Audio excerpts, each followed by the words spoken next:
Muito bem-vindos, né, e bem-vindas à nossa casa, nessa manhã de domingo.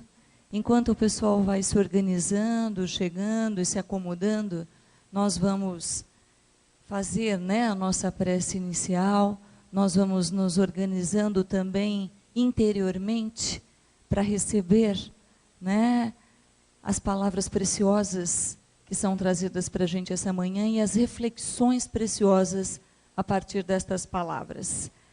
Eu convido a todos, inclusive lembrando, né, que toda a fala dessa manhã, todas as apresentações estão sendo transmitidas ao vivo, através dessa maravilhosa tecnologia, que permite àqueles que não puderam estar aqui acompanhar, né, os trabalhos desta manhã, as reflexões desta manhã. E esses também, os internautas que estão conosco, sejam também muito bem-vindos à nossa sintonia. Tá bem? Eu gostaria, então, antes de anunciar o palestrante da manhã, convidar para a nossa prece inicial, que, embora será cantada pelo Maurício, nós fazemos, então, a iniciação para receber a canção e a reflexão da prece de forma diferenciada, receber de verdade a prece, né, de corpo e de espírito.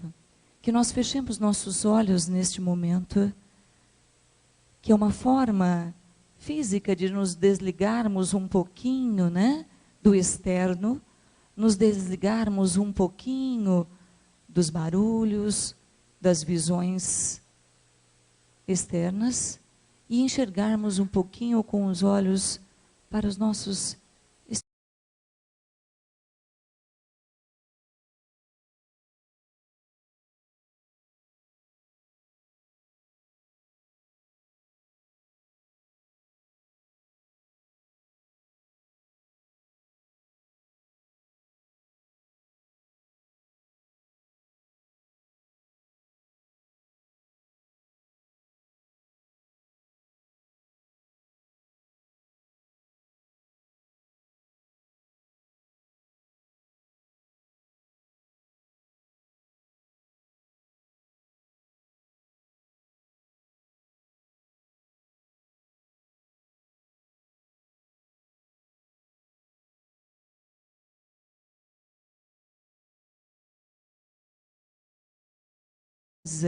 de paz, de amor e de acolhimento que fora preparada por todos os nossos mentores espirituais responsáveis por esta casa. Que nós possamos agora tentarmos, cada um traz uma sintonia, uma preocupação, um medo, uma tristeza, uma alegria, uma vontade, um anseio, que nós possamos unificar tudo isso neste momento, porque são essas energias, esta sintonia que nos traz a paz e nos permite sentir o amor. Nas tribulações do dia a dia, nós nos esquecemos de fazer uma prece desta forma às vezes.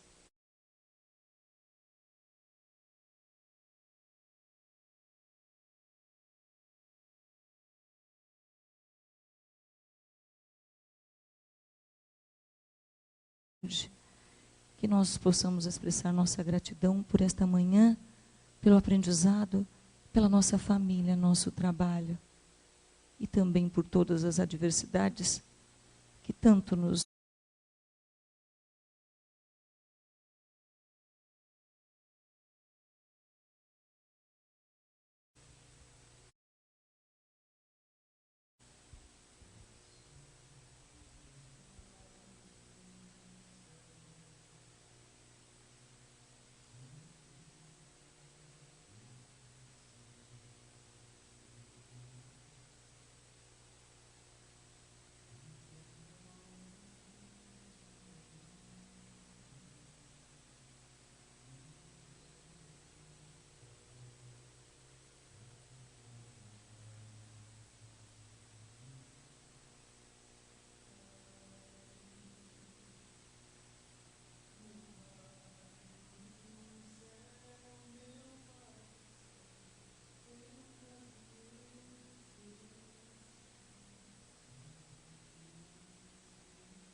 Que assim seja. E agora sim, né, que nós estamos muito bem preparados interiormente para a recepção da reflexão, nós vamos então anunciar o palestrante desta manhã, que nos traz muita alegria, porque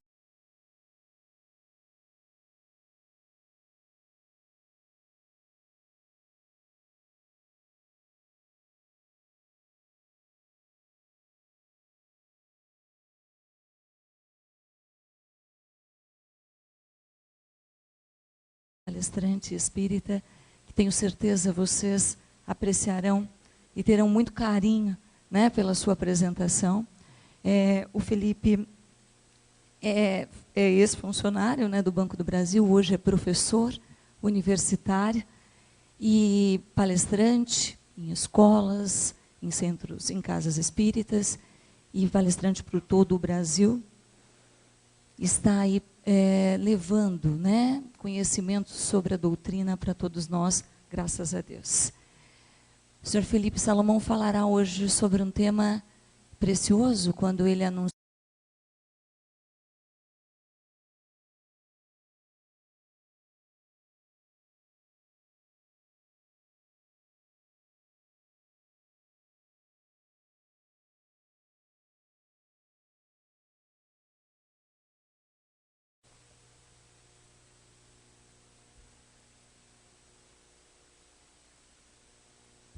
Vamos começar de novo.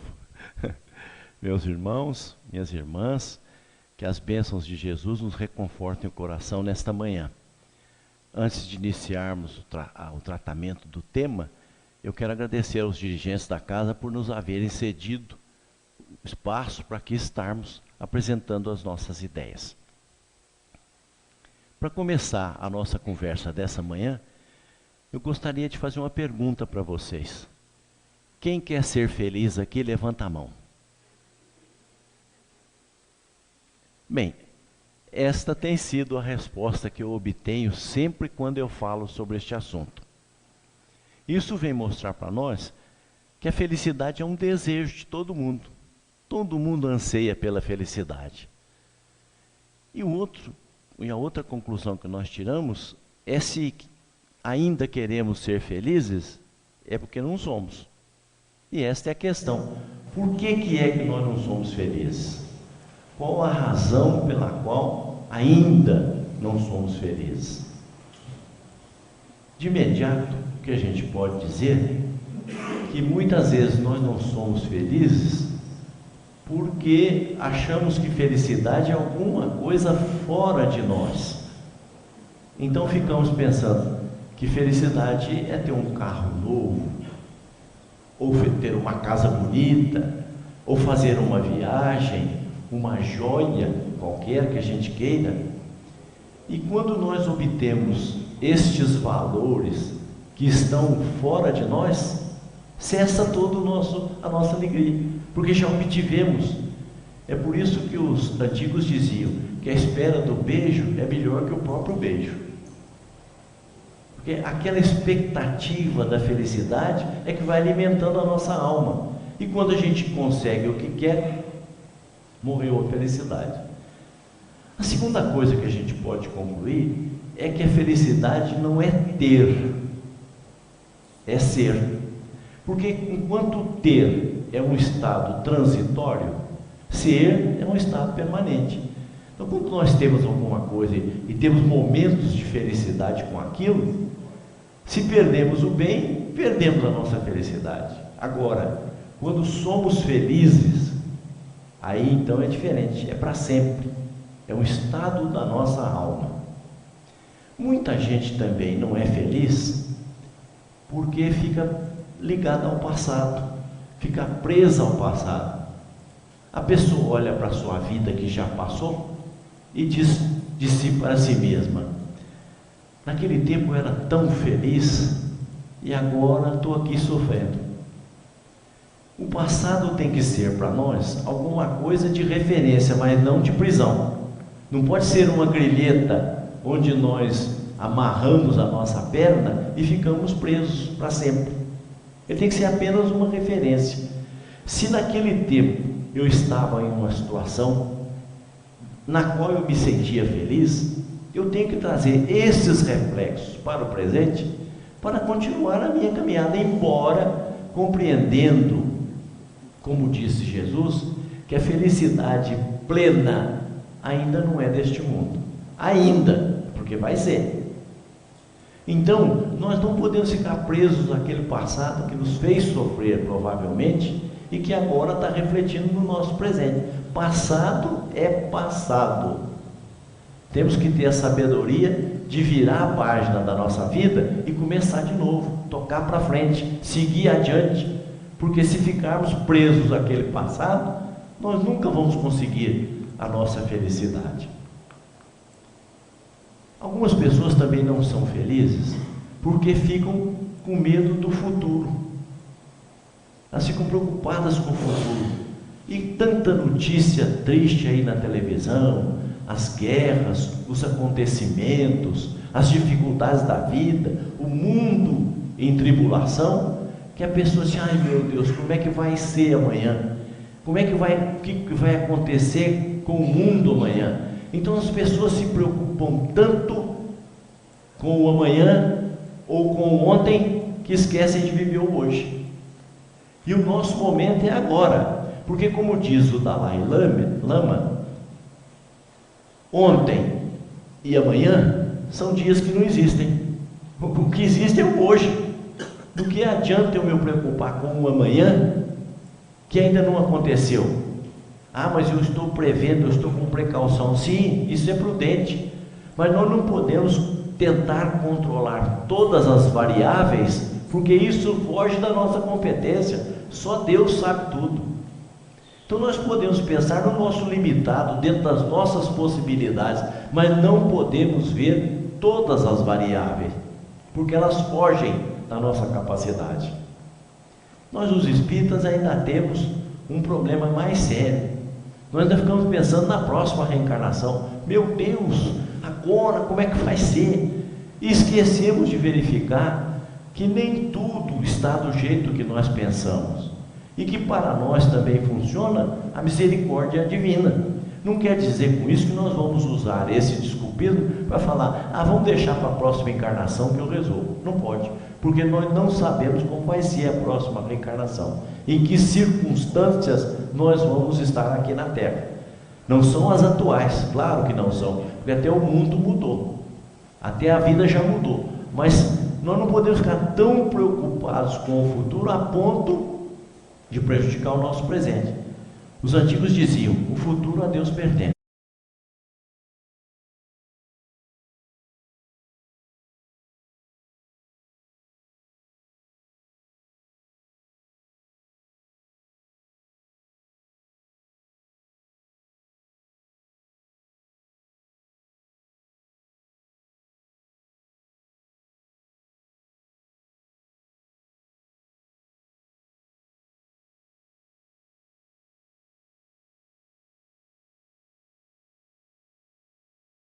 Pensando demais no que vai acontecer. A cada dia, como diz o Evangelho, bastam as suas preocupações. Vamos viver o agora, tentando ser feliz agora, porque não há frase na minha visão mais triste do que aquela: eu era feliz e não sabia. Olha, isso é uma perda de oportunidade.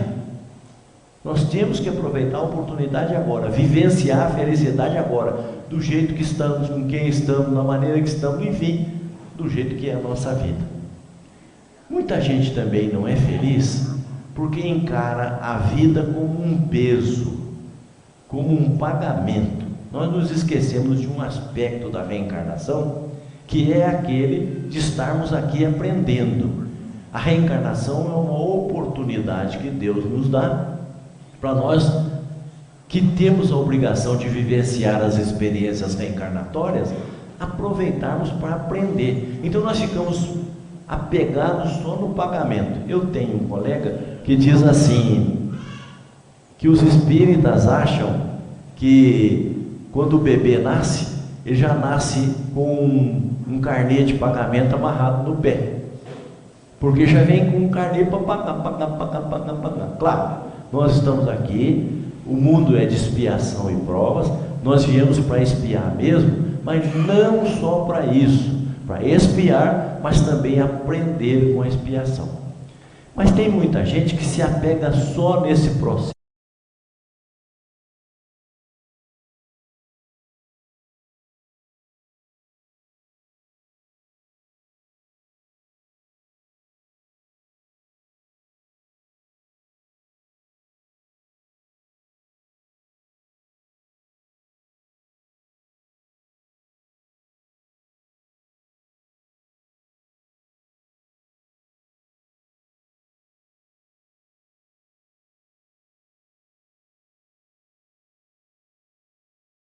E vim para reclamar.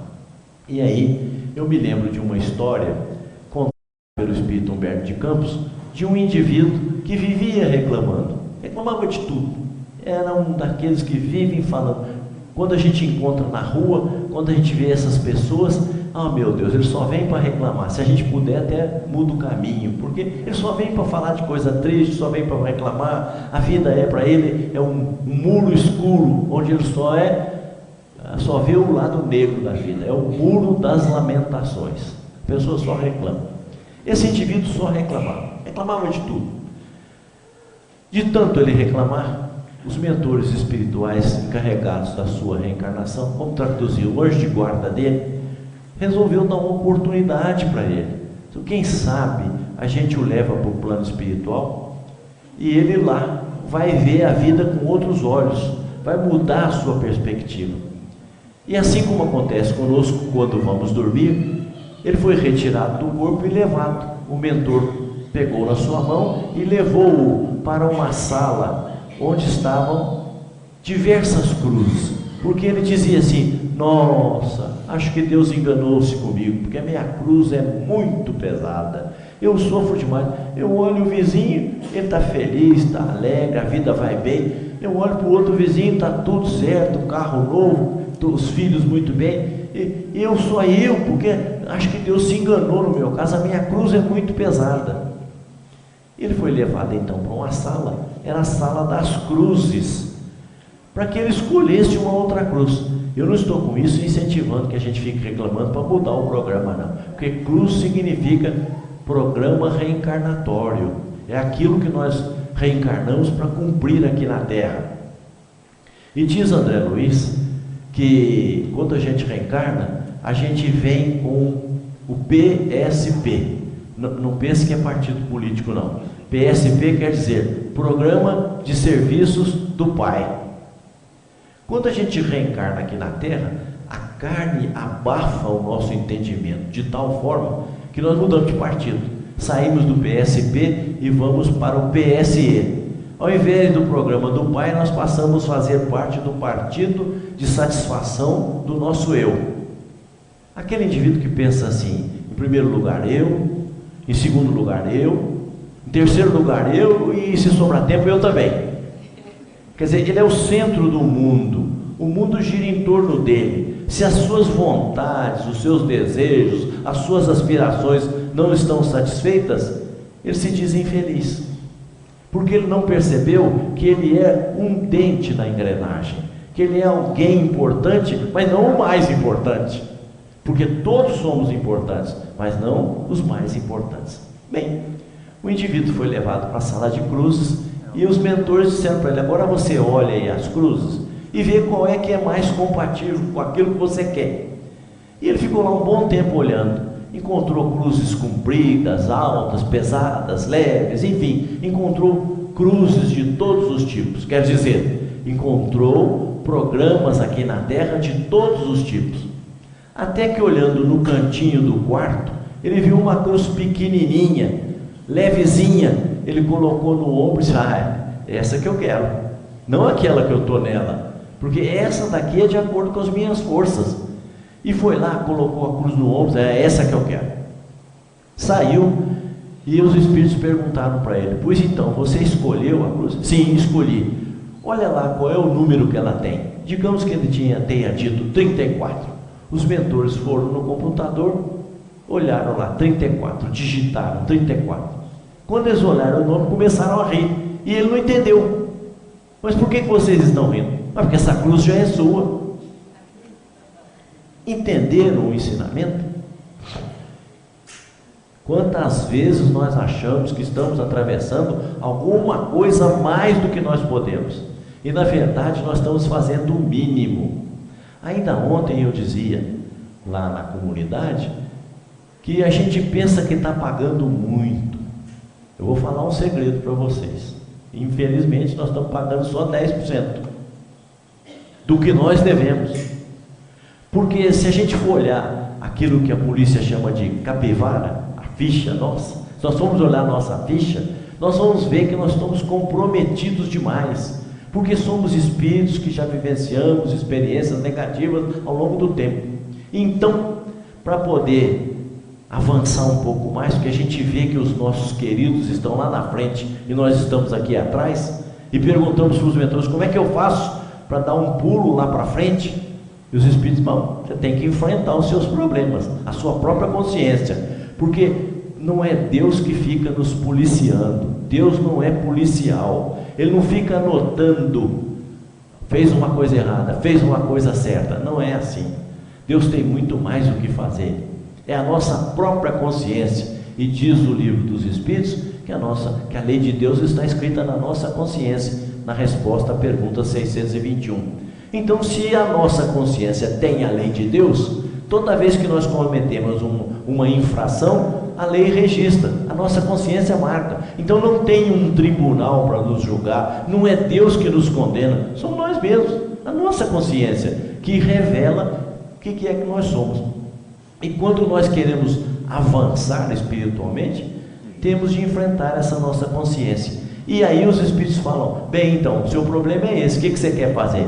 Eu quero encontrar uma mulher complicada, um marido difícil, filhos problemáticos, um patrão que não paga direito, que é ruim para pagar. Eu quero ter dificuldade financeira, porque nas encarnações passadas eu fui rico e não soube trabalhar. Então nós vamos pedindo, porque queremos pagar e avançar. E para culminar, nós muitas vezes dizemos: e lá para os 60 eu quero também um câncerzinho, que é para limpar tudo que der. Bem, reencarnamos. Os espíritos que são sábios dão apenas 10% para nós, porque eles conhecem a nossa capacidade de resistência, e dão pouco, porque se der muito nós não aguentamos. E aí reencarnamos, surge o filho problema, o que nós queremos fazer? Descartar.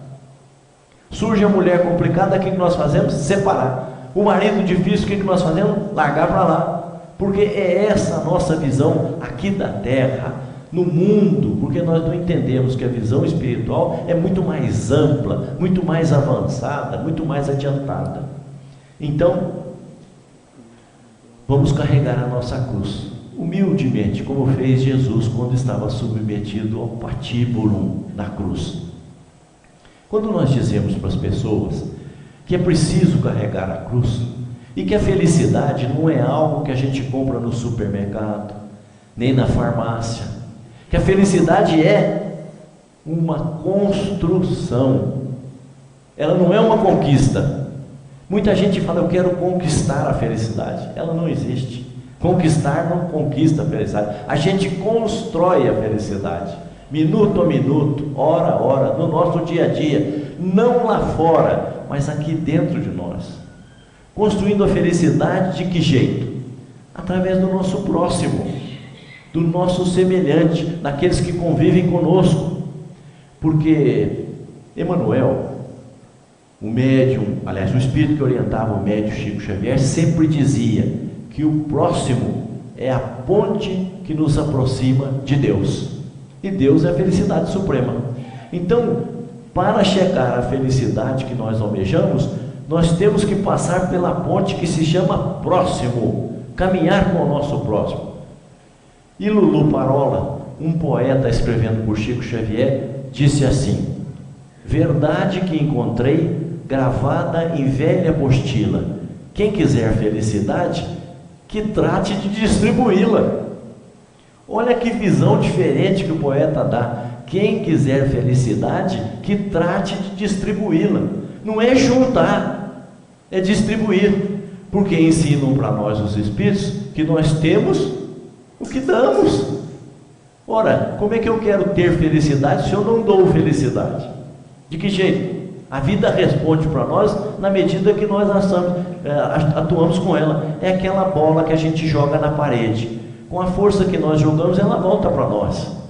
Mas eu não posso querer semear melancia e colher laranjas. Não é assim. Nós colhemos o que semeamos. Tudo é o fruto do nosso trabalho. Então, temos o que damos para a vida. Se quisermos construir a felicidade dentro de nós, temos que distribuir felicidade. E para quem? Para o nosso próximo. Aquele próximo que está próximo de nós, que é o familiar. Aquele próximo que está próximo de nós, que é o companheiro de trabalho. Aquele próximo que está próximo de nós, que é o companheiro da casa espírita. Aquele próximo que está no mundo, que está clamando por nós. Esse é o próximo, que nós temos até de agradecer a essas pessoas por ajudá-las, porque através delas nós estamos nos ajudando. Então, Francisco de Assis dizia que nós devemos agradecer aquilo que nós damos para os outros, porque o outro é que nos está fazendo feliz, é o outro que está permitindo a nós a construção íntima que nós devemos fazer. Quando nós dizemos isso para as pessoas, especialmente no atendimento fraterno, que elas precisam trabalhar para o próximo, precisam ajudar o semelhante, compreender o familiar difícil, enfim, tudo aquilo que o atendimento fraterno fala para as pessoas, a pessoa de imediato diz assim: eu acho que vocês têm razão mesmo, eu queria ajudar o próximo, mas eu não tenho tempo. Olha, é uma boa desculpa, né? Porque nessa azáfama, nessa correria que nós estamos, o dia passa e a gente não vê, não sobra tempo para nós. Não é assim? Tanto é que um banco aí criou a propaganda, banco de 30 horas, não sei como, mas tem o banco de 30 horas, porque se o dia fosse de 30 nós arrumaríamos ocupação, se fosse de 50, de 60, de 70 nós arrumaríamos ocupação, porque nós trazemos tanta coisa para o nosso dia a dia, que não sobra tempo para mais nada. Prestaram bem atenção? O Natal já passou. Já estão fazendo propaganda da Páscoa, daqui a pouco é o Dia das Mães, daqui a pouco é o Natal outra vez. Então, nós vamos sendo engolfados, engolidos por tanta comunicação, por tanta promoção, por tantas iniciativas.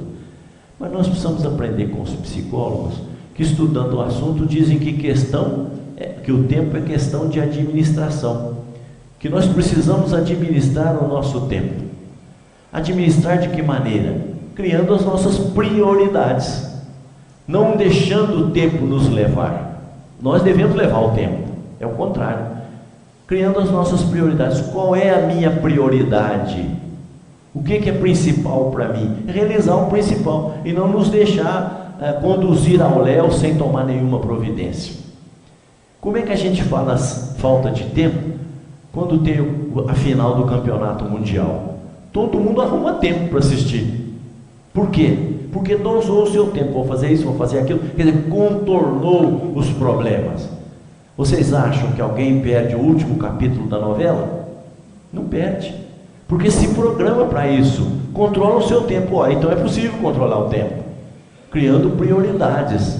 Nós não podemos alegar falta de tempo, porque, como dizem os ingleses, tempo é dinheiro, porque através do tempo, na visão deles, é que se ganha dinheiro. E nós, através do tempo, podemos construir o quê? A nossa felicidade, que é a nossa preocupação, se não a principal, mas uma das principais. Então o tempo deve ser nosso empregado, e nós não empregado dele, não, porque senão ele nos leva de roldão. Pensando nisso, o poeta Laurindo Rabelo escreveu um soneto muito bonito que diz assim: Deus pede estrita conta do meu tempo, é forçoso do tempo já dar conta, mas como dar sem tempo tanta conta, eu que perdi sem conta tanto tempo? Para ter a minha conta feita a tempo, dado-me foi tempo e eu não fiz conta. Não quis sobrando tempo fazer conta, quero hoje fazer conta e falta tempo. Ó vós que tendes tempo sem ter conta, não gasteis esse tempo em passatempo, cuidai enquanto é tempo em fazer conta. Mas se os que contam com seu tempo fizessem desse tempo alguma conta, não choravam sem conta o não ter tempo. Então, meus amigos, meus irmãos, a felicidade é um processo, está na nossa mão, não está na mão dos outros. Porque toda vez que nós depositamos a nossa felicidade na mão do outro, nós corremos um risco muito sério, porque ele pode não querer. A pessoa diz assim, muitas pessoas dizem: eu seria tão feliz se eu estivesse com fulano. Mas o fulano não quer, e ele não pode ser obrigado. Muitas vezes, por circunstâncias, nós levamos a pessoa a se unir com alguém, mas vai ser uma infelicidade completa, porque nem ele queria, nem ela também. Então, às vezes, por capricho se uniram, mas vai ser uma desunião daqui a pouco, porque nós não podemos depositar a nossa felicidade na mão dos outros. Se o fulano fizer, se o fulano quiser, se o fulano vier, nada. Isso aí é uma variável com a qual nós não podemos contar, porque é exatamente isso. O fulano pode não querer. E também a pessoa às vezes diz assim: eu me decepcionei, me desiludi com fulano. Desiludiu porque você estava iludido. Quem falou que ele era o que você pensava que ele era? Ele não falou. Aí nós depositamos nele as esperanças quando ele não garantiu que seria. Pode mudar, a vida muda toda hora. Naquele momento ele pode não querer. Então é um grande engano depositar a nossa felicidade na mão dos outros. Temos que ser felizes por nós mesmos. Temos que construir a felicidade portas adentro da nossa alma. Quando dizemos para as pessoas que elas precisam iniciar o trabalho da renovação espiritual que lhes compete, se elas não alegam que não têm tempo, a outra desculpa que elas dão é essa: eu tenho até tempo, mas eu não tenho dinheiro, como é que eu vou ajudar os outros? E é uma boa desculpa, porque a nossa sociedade acostumou a dizer que o dinheiro é que traz a felicidade. Não, dinheiro não traz felicidade, dinheiro traz comodidade, mas comodidade não é felicidade, porque às vezes a gente vai a uma casa muito simples e reina a felicidade, vai num palacete e reina a infelicidade. A esse respeito eu quero contar para vocês uma história que eu vivenciei. Certa feita eu fui fazer uma palestra no Rio de Janeiro e fui convidado para visitar o Centro Espírita Filhos de Deus. Olha que nome bonito, Centro Espírita Filhos de Deus. E o nome se torna mais bonito ainda porque este Centro Espírita é dentro de um leprosário. Vejam, eles dizendo que são filhos de Deus, mostrando para nós que todos somos filhos de Deus mesmo, estejamos em que situação estivermos. Nunca nos esqueçamos disso. Haja o que houver na nossa vida, Deus é meu Pai. Já pensaram na força dessa frase? Eu sou filho de Deus, nada pode nos destruir. Eu andando na estrada outro dia, vi um caminhoneiro que escreveu ali naquele para-choque ali do caminhão: não sou dono de nada, mas sou filho do dono. Olha que coisa maravilhosa que esse rapaz escreveu, dizendo para nós isso. Esse título ninguém pode tirar de nós. Pode ser a pessoa mais chata do mundo, ele é filho de Deus. Então não nos esqueçamos jamais disso. Somos filhos de Deus. Pelo amor de Deus somos criados para viver a felicidade, a alegria e o amor. Então não nos esqueçamos. Acho que houver, no momento mais triste, eu sou filho de Deus. E como diz o apóstolo Paulo, se Deus é por nós, quem será contra nós? Não adianta.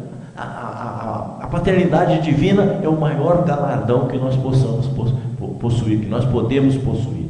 Então, quando dizemos para as pessoas que o dinheiro não é tudo, que o dinheiro é empregado, não é patrão, e até há uma frase que diz assim: o dinheiro é ótimo empregado, mas é péssimo patrão. Dinheiro é meio, não é fim. Então eu fui visitar esse leprosário lá no Rio de Janeiro, e o Centro Espírita Filhos de Deus era dirigido naquela época pelo Amazonas Hércules. Ele hoje é desencarnado. E o Amazonas é um indivíduo que tinha sofrido o problema da hanseníase, mas dirigia o Centro Espírita lá dentro. E sabe o que era curioso? Era o Centro Espírita que fazia campanha no Brasil todo para distribuir para os favelados que moravam em volta. Quer dizer, os internos é que ajudavam os de fora. Vejam a visão que eles tinham a respeito das necessidades humanas. Bem, Conversando com o Amazonas, e ali naquele bate-papo fraternal, de repente entra uma enfermeira pela sala, trazendo um esparadrapo daqueles largos, e ela começou a colocar pedaços de lápis na mão do Amazonas. Eu olhei aquilo e perguntei: Amazonas, por que ela está fazendo isso? Porque o que sofre da hanseníase perde as pontas dos dedos. Então ele estava complementando os dedos com um pedaço de lápis. Eu falei: para que você está fazendo isso? É porque eu vou escrever umas cartas, e se eu não tiver esses prolongamentos, eu não consigo. Eu disse: você vai escrever carta pedindo alguma coisa para as pessoas, alguma campanha que você vai fazer? Se não, olha esta pasta que está aí na mesa. Aí eu peguei a pasta, abri e comecei a ler. Ele ia responder aquelas cartas. Sabem o que as cartas continham? Uma delas era a esposa de um senador dizendo: ah, Amazonas, ore por mim. O meu marido está num processo obsessivo muito grande. Ele está perdido, envolvido na corrupção. Tem uma mulher em cada lugar. Eu estou abandonada com os meus filhos. Um outro dizia para o Amazonas: Amazonas, por piedade, ore por mim. Os meus filhos estão todos na droga. Como é que eu faço? Então ele ia responder cartas para aquelas pessoas necessitadas. Ele que não tinha um centavo, que era interno da hanseníase, tinha o maior tesouro que a pessoa pode ter, que é aquele tesouro a que se referiu Jesus: juntai para vós tesouros nos céus, onde a traça não consome, os ladrões não roubam e a ferrugem não destrói. Esse é o tesouro da felicidade que nós devemos construir. O Amazonas não tinha dinheiro, mas tinha a fortuna da sabedoria para oferecer. E é o que eles estavam precisando.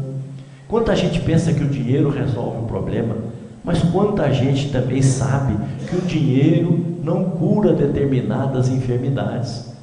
Certa feita, um rico industrial estava internado com o filho, com o neto no hospital. O neto nasceu com um problema de saúde muito sério, um câncer destrutivo, alto grau, e a equipe de passistas que foi lá atendê-lo, ajudá-lo, ali ajudando a criança a passar pelo problema, conversando com um rico industrial, e ele disse: eu daria toda a minha fortuna para salvar o meu neto. Cadê o valor do dinheiro nessa hora? Para que serve dinheiro nessa hora? Eu não estou dizendo que a gente não deva trabalhar, que o dinheiro, que a riqueza legitimamente conseguida é prejudicial. Não, ela dá o trabalho, ela produz, não é isso. Eu estou falando para a gente não nos transformarmos em escravos do dinheiro. Porque o dinheiro é bom quando é bem conseguido, quando é honestamente conseguido. Uma vez eu fui fazer uma palestra numa cidade, e o médico que me hospedou é muito rico, a casa dele muito bonita, e eu perguntei para ele como é que ele tinha se tornado espírita, já que ele não era espírita de nascença. Disse: eu vou te contar uma história. Eu fui criança pobre aqui na cidade, e pedia comida de porta em porta, tal. Aí o pessoal da maçonaria me ajudou, eu fui fazer os cursos que eu precisava fazer, passei no vestibular, fui estudar fora, eles me ajudaram, me deram bolsa de estudo, e ao final eu me tornei médico, e voltei para a cidade, e aqui fiz fortuna, e construí essa casa maravilhosa, esse palacete que está aqui. Quando eu fui inaugurar a casa, eu convidei uma orquestra, e fiz uma festa para mostrar para todo mundo o quanto eu tinha triunfado na vida. E bem, quando terminou tudo, eu fui dormir. Quando eu dormi, eu senti que eu fui tirado do corpo, e assim que eu saí fora do corpo, eu vi o meu pai, que já havia falecido, e o meu pai derramava lágrima pelos olhos. Eu disse: mas meu pai, o senhor está feliz com a inauguração da casa? Então o senhor está feliz com o triunfo do seu filho? Eu disse: não, meu filho, eu estou muito triste. Mas como, meu pai? Hoje é o dia da minha vitória, eu venci, consegui a fortuna que eu queria. Não, meu filho, eu estou muito triste porque você não conseguiu a fortuna pelo seu trabalho honesto. Como assim, meu pai? Eu vou dilatar a sua visão e você vai olhar. A parede se transformou numa tela de imagens, e foi projetada uma imagem. Em cada tijolo da parede havia uma criança que ele havia abortado no consultório. Eu voltei depressa para o corpo, acordei, a minha esposa, contei para ela o que tinha o sonho, ela disse, vamos procurar o Espiritismo, que é sempre assim, né? Quando ninguém explica nada, vamos atrás do Espiritismo. O Espiritismo tem a obrigação de explicar. E eu já ouvi gente dizer assim, nem o Espiritismo explica. Como se nós fôssemos obrigados a explicar tudo, né? Bem, ela foi à livraria espírita, à banca espírita, comprou o livro dos espíritos, deu para ele e eles se tornaram espíritas. Então o problema não é o dinheiro, é como nós ganhamos o dinheiro. Quem quiser ficar rico é só vender droga. Mas eu digo para vocês, interessa para nós corromper alguém para ficar rico? Então o dinheiro não é causa da felicidade. Ele pode ajudar a distribuir o leite, ele pode ajudar a distribuir o alimento, o agasalho, a comida, o socorro, mas ele em si mesmo é neutro. Nós é que damos o destino a ele. O dinheiro que compra o leite é o mesmo dinheiro que compra a droga. Nós é que damos o destino para ele. Então temos que trabalhar sobre o dinheiro e não o dinheiro sobre nós. Então vamos vendo que a felicidade é um processo íntimo que cada um faz do seu jeito e na velocidade que quer. Uns fazem mais depressa, outros fazem mais devagar, mas nós não podemos deixar de trabalhar para dentro de nós, em busca daquilo que satisfaça a nossa alma, que fale ao nosso espírito, sobretudo o amor, porque o amor é o alimento das almas. Quando nós não amamos, nós fenecemos. Uma plantinha que a gente não dá o adubo para ela, ela vai indo, desaparece, seca. A alma é assim, se ela não vibra amor, ela seca, ela fica doente e transfere essa doença para nós.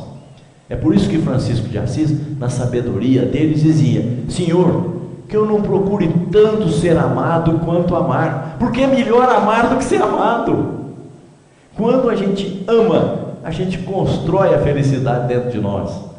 É melhor amar do que ser amado. Como é bom a gente amar a pessoa incondicionalmente. Diz Manuel Bandeira que o verbo amar é um verbo intransitivo, ele não tem passado e não tem futuro, é o presente. Eu amo, pronto, amo. Eu até contei agora numa outra palestra essa história. Uma cunhada minha, conversando sobre namorados lá em casa, ela disse assim: eu vou me casar, sei que vou me casar, mas o meu namorado, para ser meu marido, ele precisa falar direitinho. Se ele falar problema, eu não caso com ele. Bem, o tempo passou, ela se casou, pois não é que o marido dela fala problema? Ora, por que isso? Porque ela o ama. Porque diz o povo com sabedoria: quem ama o feio, bonito lhe parece. Ora, se ele fala problema e ela acha que não tem problema, é problema dela, ou não é? É porque ela o ama. Então é assim, o amor não tem condição, ele é incondicional, ama e pronto. Bem, quando falamos para as pessoas para trabalharem para o próximo, para construírem um amor dentro de si mesmas, se elas não alegam falta de tempo, falta de dinheiro, a outra desculpa que elas dão, falam: como é que eu vou ajudar o próximo? Eu até queria, tem tempo, tem dinheiro, mas não tenho saúde, eu estou precisando de ajuda, como é que eu vou ajudar? A saúde, nós sabemos, é um estado de espírito. Diz Emmanuel que toda doença tem um componente espiritual. Quando nada, o espírito ainda é atrasado, porque a doença se manifesta no corpo como reflexo de um espírito doente. Quem é doente é o espírito, não é o corpo. O corpo é um reflexo do espírito. Mas muita gente gosta de ficar doente, por incrível que pareça. É a maneira de despertar a atenção. Já encontraram uma pessoa que pergunta: ô fulano, faz quanto tempo que eu não vejo você? Isso é mesmo, rapaz, mas eu não pude encontrar você, eu não fui à reunião porque eu estava com uma dor de cabeça.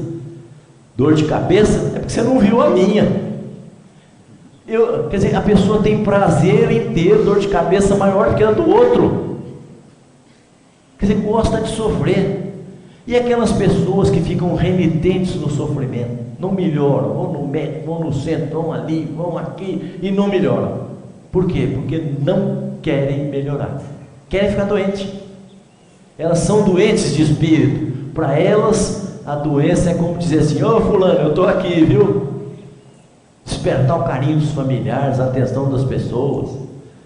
A doença, claro que ela tem que ser cuidada, mas não pode ser mimada. Se a gente ficar mimando muito a doença, ela não vai embora não, ela quer ficar. Então vamos dar um valor relativo, ir ao médico para cuidar das nossas doenças físicas, procurar o recurso do passe, da água fluidificada, do pensamento positivo, porque o pensamento pode mudar as nossas vidas. Mas nós que pensamos só no mal, como é que nós queremos mudar a nossa vida? Não tem jeito. A receita é pensar no bem, falar no bem, agir no bem. Porque toda vez que nós pensamos no mal, falamos no mal, agimos no mal, quem é que nós atraímos para perto de nós? Espíritos do mal. Porque tudo é uma questão de sintonia. Quer dizer, estamos sintonizando com que espíritos? Do bem ou do mal? Se eu só lamento, se eu só reclamo, se eu só lastimo, se tudo está feio, não tem otimismo, só pessimismo, quem está perto de mim, diga-me com quem andas, que eu te direi quem és. Vamos inverter. Diga-me quem és, que eu te direi quem te acompanha. Do jeito que nós pensamos, nós atraímos. Se eu só penso na doença, vem a doença mesmo. Por isso que o Evangelho é sábio. Cuidai do corpo, cuidai do espírito. Porque o corpo é o reflexo do espírito. Se eu cuidar só do corpo, o espírito fica doente. Se eu cuidar só do espírito, o corpo fenece. Vamos cuidar do corpo e cuidar do espírito. Bons pensamentos, compreensão. Não virar os olhos para dentro de nós e dar uma dorzinha. Estou com câncer. Porque nós já atraímos a doença. Basta um espirro, pronto, tuberculose. Já diagnosticamos. Se é um sogro rico, então, é só ele ficar resfriado que os gêmeos já falam que ele está com pneumonia dupla. Por quê? Porque ele ir embora mais depressa. Então, compreendamos, saúde é mente. Nós temos que pensar na saúde. Quem levantou hoje cedo e disse assim: Senhor, obrigado por essa vida. Como eu estou bem, meus órgãos funcionando adequadamente, como eu me sinto feliz, como eu me sinto alegre.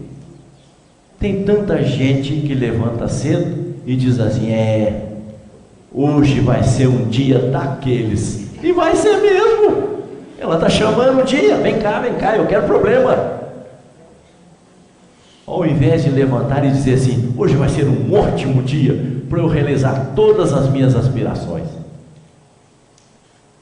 Gravem para repetir pelo menos 3 vezes de manhã cedo, 3 vezes à noite. Todo dia. Sob todos os aspectos. Vou indo cada vez melhor. Todo dia. Sob todos os aspectos. Vou indo cada vez melhor. Esse é o pensamento que nós temos que pôr na nossa alma para construir a felicidade dentro de nós. Se não tem tempo, se não tem dinheiro, se não tem saúde, a desculpa que nós damos é: eu gostaria muito de ajudar o próximo mesmo, mas a minha família é um problema.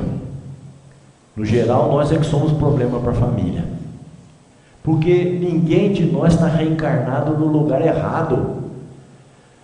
A maioria de nós, a média, tivemos um planejamento reencarnatório. Os espíritos estudaram adequadamente quem é que nós íamos, com quem que nós íamos conviver. Então, o pai está certo, a mãe está certa, os filhos estão certos, o marido está certo, está tudo certo. Emmanuel chega a dizer: no lar não há pais e filhos, há credores e devedores.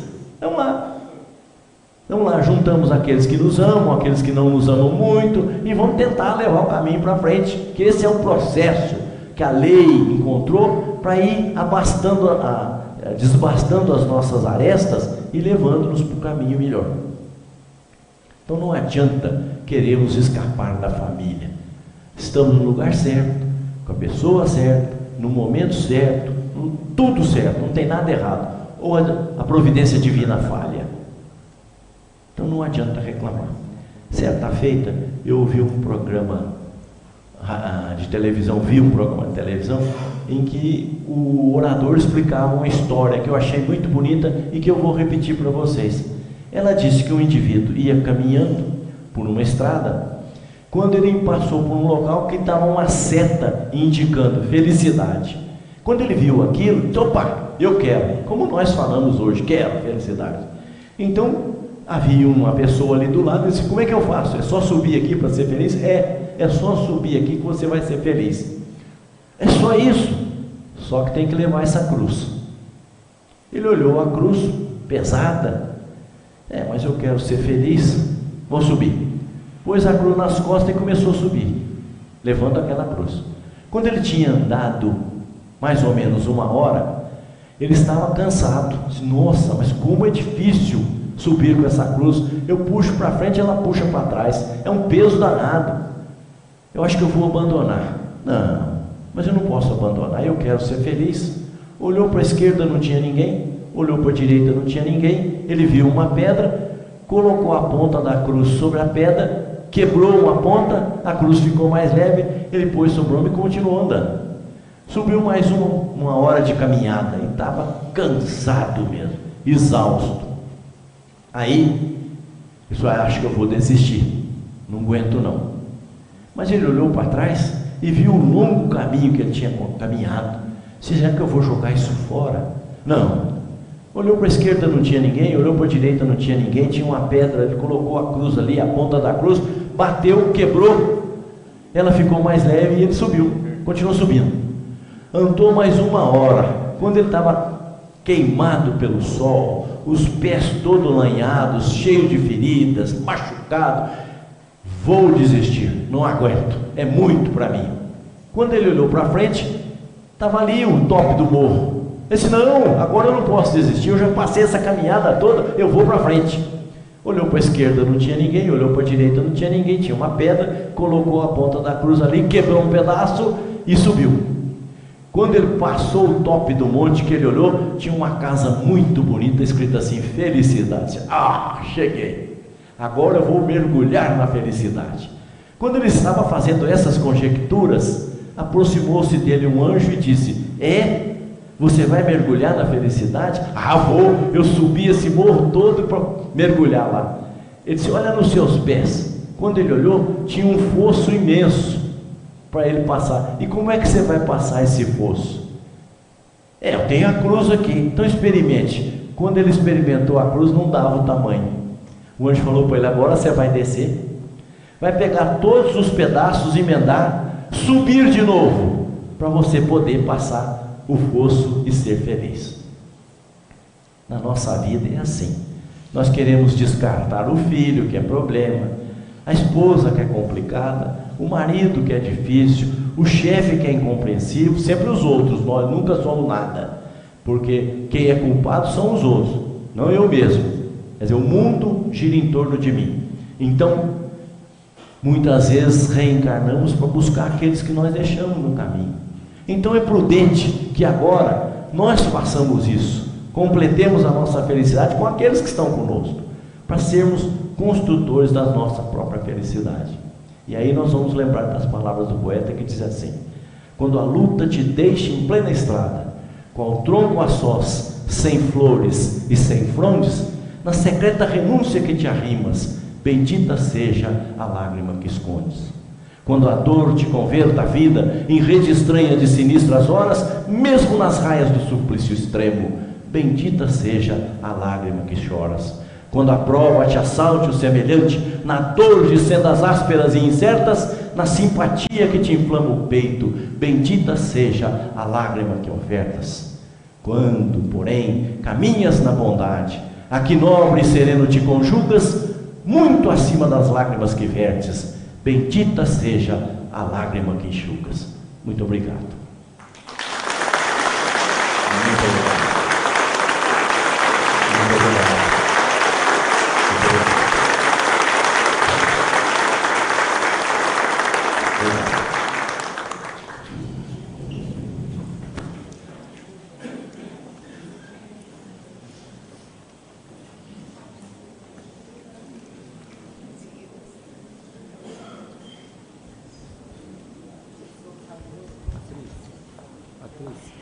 Pessoal,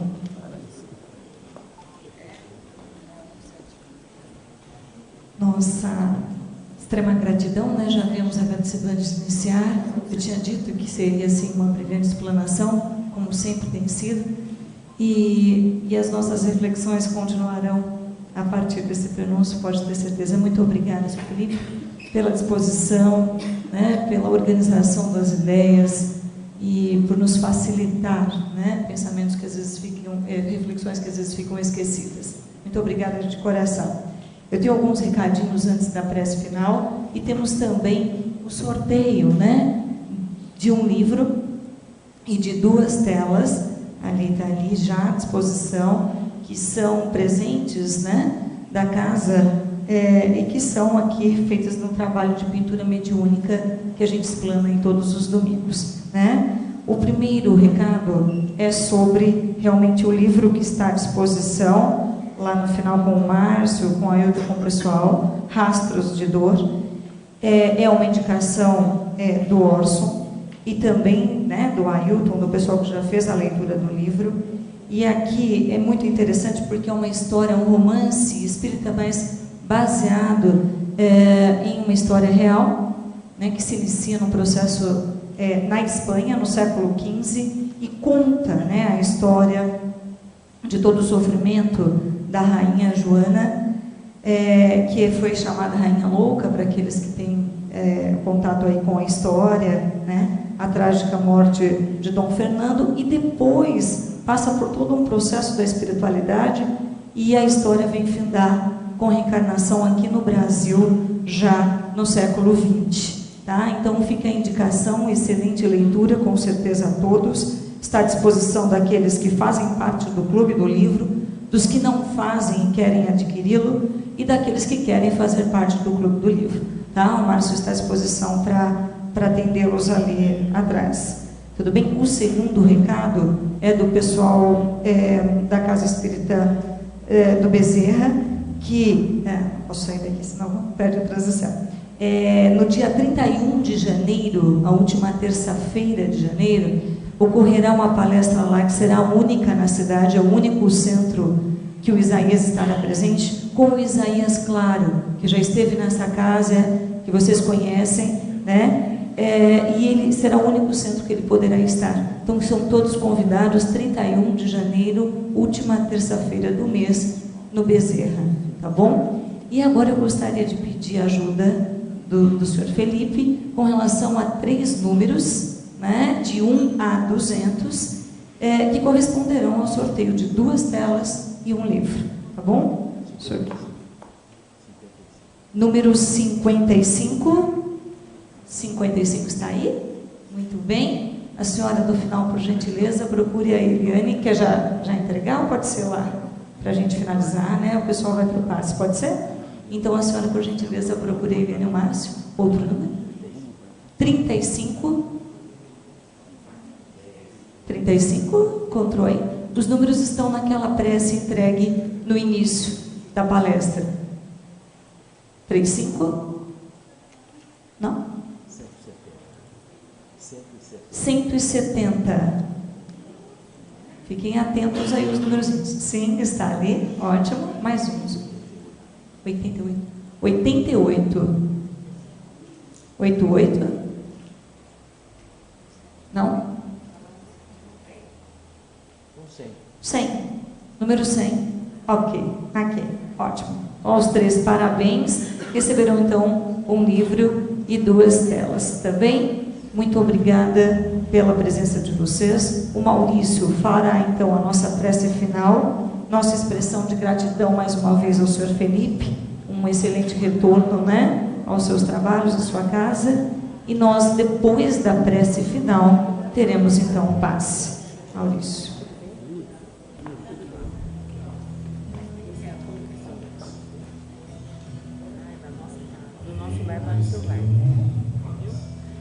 Trabalho que a gente faz, dentro da mediúnica, e a gente sempre apresentei palestrante no final. Tá? Então, esse é o motivo. Tá bom? A gente que agradece. Que não for da vontade do Pai, seja comigo, Senhor, fortaleça-me na fé, enriqueça-me de amor. Proteja quem mal me quer, adormeça-me na